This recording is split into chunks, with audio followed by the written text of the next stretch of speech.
সবাইকে শুভেচ্ছা।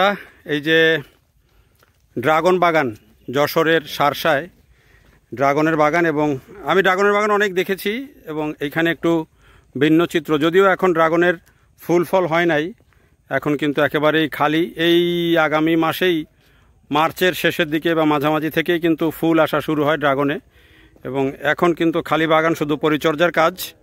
এবং সেই পরিচর্যার কাজটি কৃষকরা করছেন। এই যে এখন আস্তে আস্তে এগুলোতে সেচ দেওয়া হবে, গোবর সার দিয়ে দেওয়া হবে, অন্যান্য সার যেগুলো সেগুলো দিয়ে দেওয়া হবে, এবং দিয়ে দেওয়ার পরে যে নতুন কুশি আসবে সেগুলো থেকে কিন্তু নতুন নতুন যেই ফুল আসবে, এগুলোর ডালের ফাঁকে ফাঁকে ফুল আসবে এবং সেই ফুল থেকেই কিন্তু ফল হবে। অনেক বড় একটা প্রজেক্ট যা দেখতে পাচ্ছি, অনেক বড় একটা ক্ষেত, এখানে ড্রাগনের বাগান, এবং ফুল ফল থাকলে দেখলে কত ভালো লাগতো সেটা বোঝা যায়।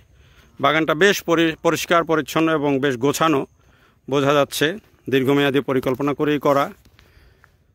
এবং ড্রাগন আমাদের দেশে তো এখন একটা বড় জায়গা দখল করে ফেলেছে এরই মধ্যে, এবং এবছর কিন্তু ড্রাগনের দাম বেশ অনেক মানুষের নাগালের মধ্যে এসেছিল, এবং বেশ কম দামে কিন্তু মানুষ এবার ড্রাগন কিনে খেতে পেরেছেন।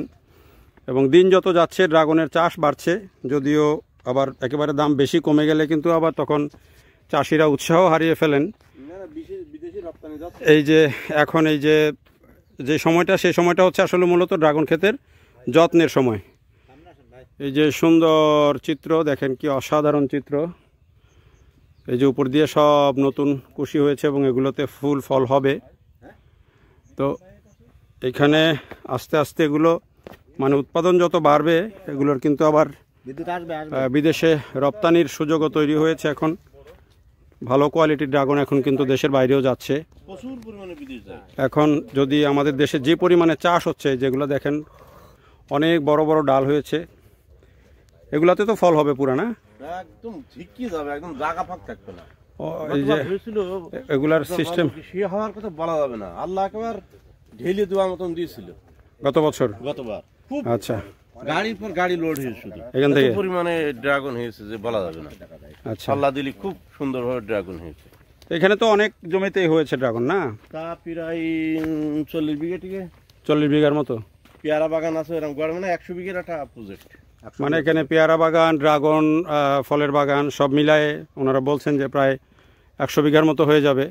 তার মানে একটা বিরাট প্রজেক্ট, এবং মানুষজন এগুলা দেখতে আসেন দূর দূরান্ত থেকে। যশোর যেহেতু একটা কৃষি প্রধান জেলা, এবং সবজি উৎপাদন থেকে শুরু করে ফল উৎপাদনে, ফুল উৎপাদনে এটি সবসময়ই এগিয়ে থাকে। এই কারণে আসলে এখন যে কৃষি পর্যটন বলে একটা কথা আবার চালু হয়েছে, কৃষি পর্যটনে কিন্তু যশোর জেলা অনেক এগিয়ে থাকবে।